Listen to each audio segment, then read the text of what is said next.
라이트 앤 딜라이트 말씀 묵상의 시간입니다. 사랑하는 주님, 오늘도 새날을 열어주시니 감사합니다.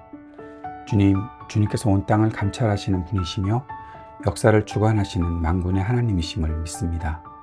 오늘도 말씀을 통해 하나님의 주권을 보게 하시고 우리의 영원한 왕이신 예수 그리스도를 마음 깊이 만나게 하옵소서. 성령의 충만을 오늘도 구합니다. 예수님 이름으로 기도드립니다. 오늘은 스가랴서 6장 말씀을 함께 읽고 묵상하겠습니다. 스가랴서 6장 1절에서 15절까지의 말씀을 새번역 성경으로 읽겠습니다. 내가 또 고개를 들고 바라보니 내 앞에 두 산 사이에서 병거 4대가 나왔다. 두 산은 놋새로 된 산이다. 첫째 병거는 붉은 말들이 끌고 있고, 둘째 병거는 검은 말들이, 셋째 병거는 흰 말들이, 넷째 병거는 얼룩말들이 끌고 있었다. 말들은 모두 건장하였다. 내가 내게 말하는 천사에게 그것이 무엇들이냐고 물었다. 그 천사가 나에게 대답하였다. 그것들은 하늘의 내 영이다. 온 세상을 다스리시는 주님을 뵙고서 지금 떠나는 길이다. 검은 말들이 끄는 병거는 북쪽 땅으로 떠나고, 흰 말들이 끄는 병거는 서쪽으로 떠나고, 얼룩말들이 끄는 병거는 남쪽 땅으로 떠난다. 그 건장한 말들이 나가서 땅을 두루 돌아다니고자 하니 그 천사가 말하였다. 떠나거라. 땅을 두루 돌아다녀라. 병거들은 땅을 두루 돌아다녔다. 천사가 나를 보고 소리를 치면서 말하였다. 북쪽 땅으로 나간 말들이 북쪽 땅에서 내 마음을 시원하게 하였다. 주님께서 나에게 말씀하셨다. 너는 사로잡혀 간 사람들, 곧 헬데와 도비아와 여다야에게 예물을 받아라.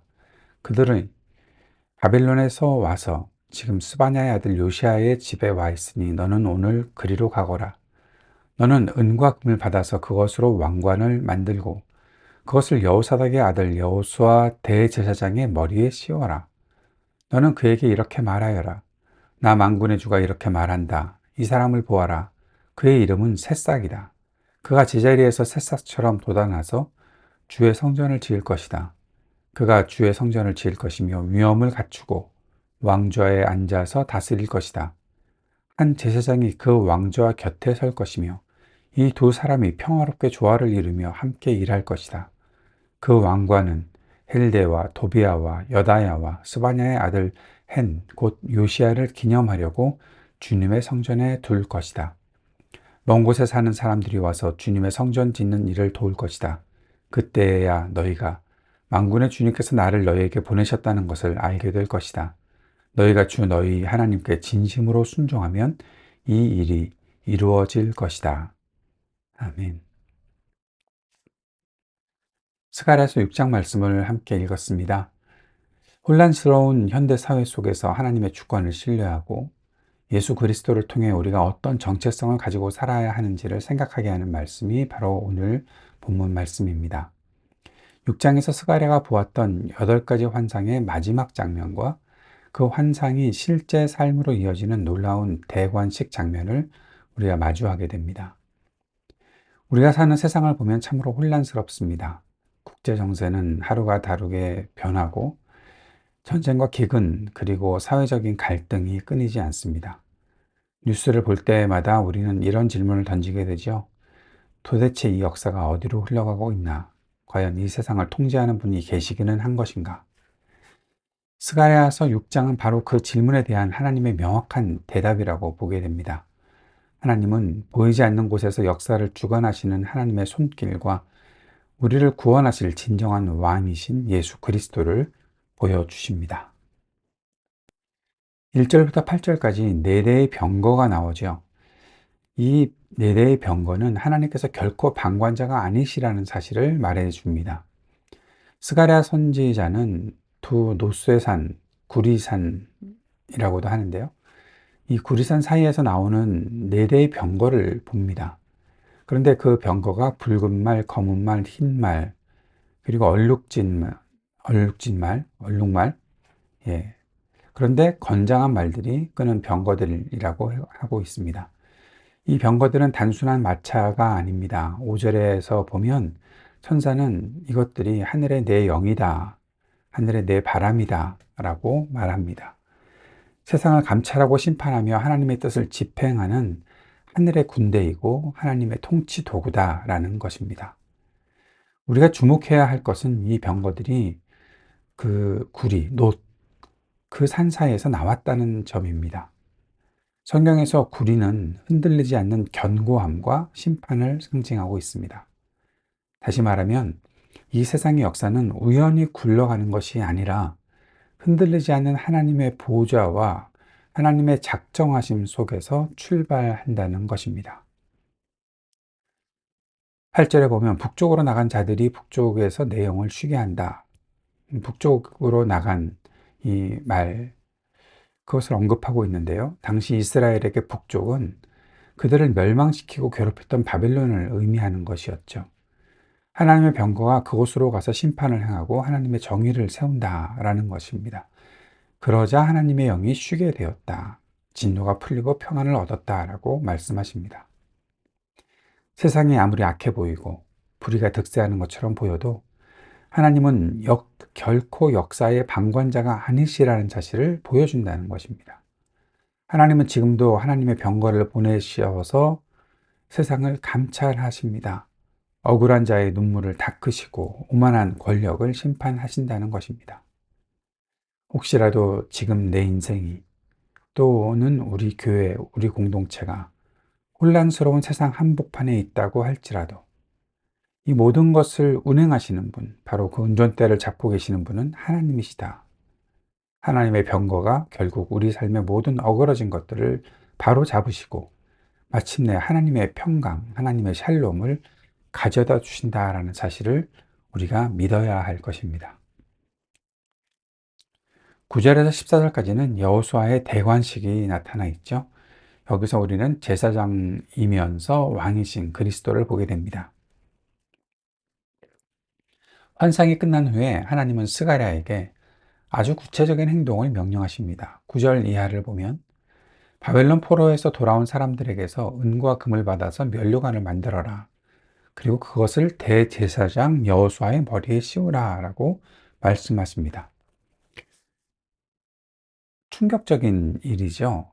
당시로서도 그러고 지금 저도 그렇고 아마 성경을 조금 알고 이해하는 사람들이라면 왜 대제사장에게 관을 씌우지? 그런 생각을 할 수밖에 없습니다. 충격적이고 파격적인 사건이 여기 나타나 있는 거죠. 구약시대의 왕은 다윗 자손, 유다 지파에서 계속해서 이어졌고, 제사장은 아론의 아들이었던 레위 지파 사람들이 맡아야 했습니다. 그리고 이 두 직분은 엄격하게 분리되어 있었습니다.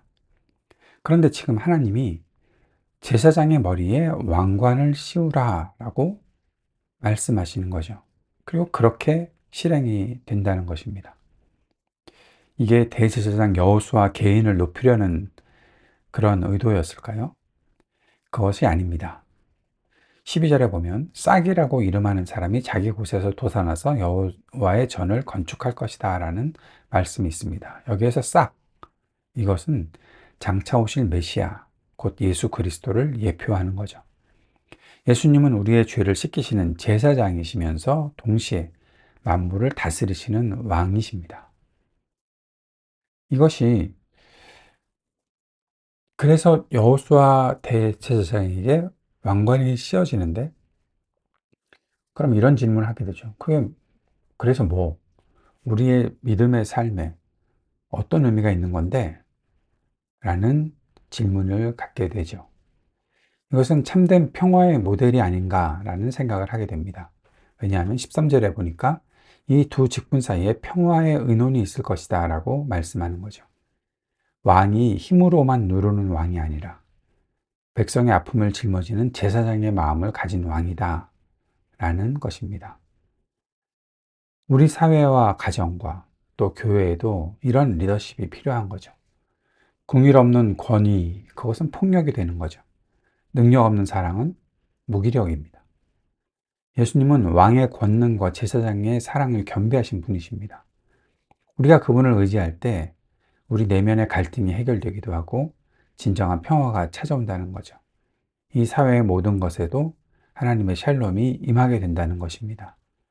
왕이신 그리고 제사장이신 예수 그리스도의 통치가 그리고 그분의 돌봄이 함께 나타난다는 것입니다. 이것이 또 하나 우리에게 주는 아주 중요한 의미는 성전 건축과 연결이 된다는 것입니다. 오늘날 우리도 성전을 건축하는 사람들이죠. 본문은 싹이신 그분이 여호와의 전을 건축할 것이다 라고 말하고 있습니다. 눈에 보이는 성전은 없는 것이 오늘날이죠. 그러나 예수님은 지금도 성령을 통해서 우리 한 사람 한 사람을 성전으로, 하나님이 거하실 처소로 지어가고 계십니다. 우리의 믿음 생활은 나 혼자 잘 되는 것이 끝이 아니지요. 그리스도를 머리로 해서 함께 지어져 가는 것입니다. 그리고 15절에서 먼데 사람들이 와서 함께 참여한다. 하나님을 모르던 사람들이 돌아와서 하나님 나라의 일꾼이 될 것이라는 약속입니다. 사실 우리가 바로 이 먼데 사람들이었죠. 복음과는 거리가 멀었던 우리가 예수 그리스도의 십자가 은혜로 말미암아 하나님의 성전을 짓는 영광스러운 자리에 초대받았다는 것입니다. 네 대의 병거를 보내시는 하나님께서 역사를 주관하고 계십니다. 왕관을 쓰신 대제사장 예수 그리스도께서 우리를 다스리고 계십니다. 그러니 우리는 참된 평화를 누리고 세상이 흔들려도 두려워하지 않을 수 있다는 것입니다. 그래서 오늘 15절 하반절의 말씀처럼 하나님의 말씀에 우리는 온전히 순종해야 하는 것입니다. 하나님은 순종하는 자들을 통해 지금도 무너진 세상을 회복시키시고 주님의 교회를 든든히 세워가실 것입니다. 하나님의 이 놀라운 역사에 우리 모두가 함께 하기를 오늘 말씀 묵상을 통해서 다짐하는 시간 되기를 바랍니다. 주님께서 가르쳐 주신 기도 함께 드리겠습니다. 하늘에 계신 우리 아버지, 아버지의 이름을 거룩하게 하시며 아버지의 나라가 오게 하시며 아버지의 뜻이 하늘에서와 같이 땅에서도 이루어지게 하소서. 오늘 우리에게 일용할 양식을 주시고 우리가 우리에게 잘못한 사람을 용서하여 준 것 같이 우리 죄를 용서하여 주시고 우리를 시험에 빠지지 않게 하시고 악에서 구하소서. 나라와 권능과 영광이 영원히 아버지의 것입니다. 아멘.